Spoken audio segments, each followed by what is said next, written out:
So if the KOF banner being, now with a date and introduced to global tomorrow, people are gonna want to know, should I summon for the banner? Because this is of course a reprint of the 4 original KOF collab characters plus 2 new ones, Yagami and Terry. And short answer is I believe so. It is pretty much worth summoning for this banner. The collab itself is really good. There's activities to do and stuff. It was really poorly timed for me because it literally on JP released the same day as the new Slime game, so I have to juggle between playing both Grand Cross and Slime for content. But the Rugal boss, it's coming back. They already also, I believe, put there. The Rugal boss is coming back. This is basically the same thing as before, but instead of using Zeldris with Red Wing Melee, or did I think that Zeldris, Red Wing Melee, and Kyo was the best team on JP, and I believe on Global Saria was already a thing when this came out. I could be missing. I could have been mistaken on my memory here. But right now, the best team is like Bon, of course. Bon, Kyo, and Arthur. Yeah, the banner is worth summoning. They're bringing back... Let me open the game. I thought they were going to have the banner here. They brought back, of course, the other 4 characters unfeatured. So the chances of you pulling them is going to be a little bit lower than wished for. But Tarmiel's in the banner, Sigurd's in the banner as well. And that's pretty much the highlights of the banner, really. I still think it's worth. Terry is fantastic. And so is Yagami. In my personal preference, I would say Yagami is my favorable of the 2. But Terry is absurd. If you missed my video when I was using a full stance team, that was like unironically stupid good. And let me just show you real quick the top teams. Oh, Terry? Oh, Terry. Oh, Terry. Of course, Bon, right? But doesn't take away from it also being Terry in there. So the argument for summoning on the banner is solidified. Yeah, it's pretty good, and the Holy Relic is very easy to do. His ultimate is fantastic if you manage to pull dupes for him. If you stack up his Holy Relic passive, you can do like a really good amount of damage. Plus, of course, this increased damage of his counters. If you don't know, if you have no idea what the units do, Terry is a counter character that if the enemies attack any of your characters, he counters. And he increases damage dealt by 20, 30, 50%. And his Holy Relic, which is bigger than his passive is also fantastic, but his Holy Relic is every time he uses a stance card, he buffs all his stats by 20%, and it's technically infinitely stacks, but only in the last 2 turns, so you have a limited amount of time to keep stacking. His passive is also fantastic. Reduces all stats of the enemy with the highest remaining HP by 20% for 1 turn. Usually, if you're facing a Bon, it will be Bon. So, lowering the enemy Bon's 20% HP, crit chance, crit damage is phenomenal.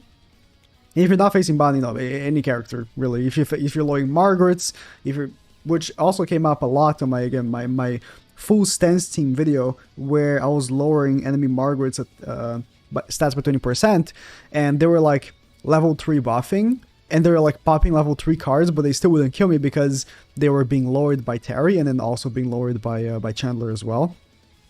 With the full stance team, is like, this passive is really good. Yagami I really like because he pops off like stupid damage. He has Fresh Ignite on the enemy. He increases the damage dealt by 7%. After each skill use, increases the hero's attack release stat by 6% for 3 turns, up to 5 times. Cold Destruction, so for each debuff on the enemy, to extra 20%. And if you pair him up with Kyo, you're just dishing stupid damage. And he lowers the enemy's pierce, crit chance, and crit damage by 2% per ignite on the enemy. So again, he needs Kyo. Like if you're not using Kyo, this guy is pretty much pointless. But them two together is really, really cool to use. But Terry, for most people, I feel like will be a better deal. Just because you don't need a specific other character to actually run him. He can be running like multiple teams.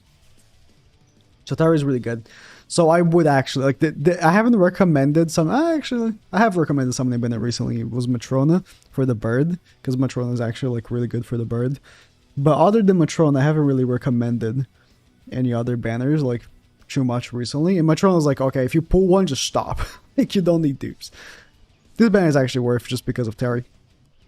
You do get, yeah, you get true free multis. This is draw up to 22 times. I guess because true multis is 11 times each. Okay, you get true free multis. One free multi comes from missions. Let me switch the game here again. One free multi comes from these missions. You're gonna get a whole free multi from here, plus a free Mai. And the other free multi comes from the login bonus. You're gonna get 10 singles or a full multi on the course of 10 days. So it will take a little while for that one, but it eventually will come. Again, the holy relics, they're incredibly easy to do. They literally are giving you materials every day. Like, still, I have already got all the holy relics, right? And I still, on my box here, it's this one. I have 9 of this material. I haven't even bought all of it. I have, what, 110 of this material. And the cubes, I think I ran out, but, bro, they just still keep giving you materials in the box. It's like, please, just do the holy relic, please. So the holy relics are really easy to do. So all the characters that you have, be sure that you will have their holy relics. Rugal. So the only thing, oh yeah, they're bringing new costumes for these 3. Not for Rugal though, which is weird. But they're paid only, which is kind of cringe. You can't buy these with freaking gems. Player ranking goes from 80 to 90. The 7 constellation system is coming, which if you haven't seen the video, my video on it, I'm not gonna explain how the thing works. If you want, you can watch that video.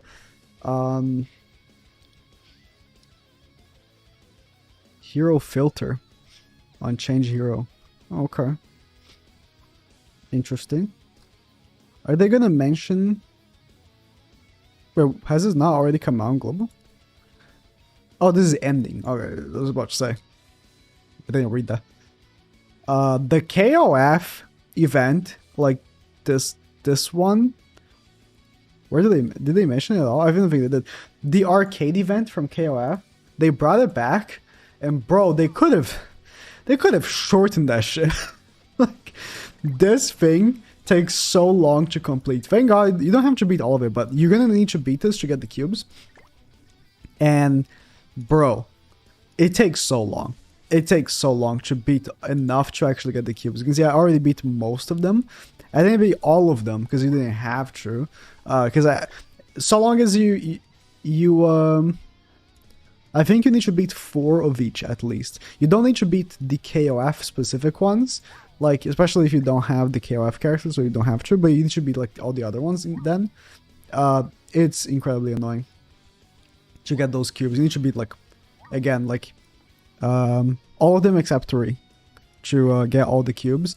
And have I even bought all of these? I could continue grinding and then like clear the shop, but Jesus, they could have cut down this activity. It's just way too long, and most of it is just autoing anyways. It's like, but yeah, KRF collab, it's good. It's very strange because Global is gonna get a patch that JP is currently having. We're at that point now that you know, the KRF collab is gonna leave JP in 3 days. So it's like Global's gonna have the same patch as JP for 3 days. Yeah, we might as well sync the games up. Come on. We might as well. But yeah.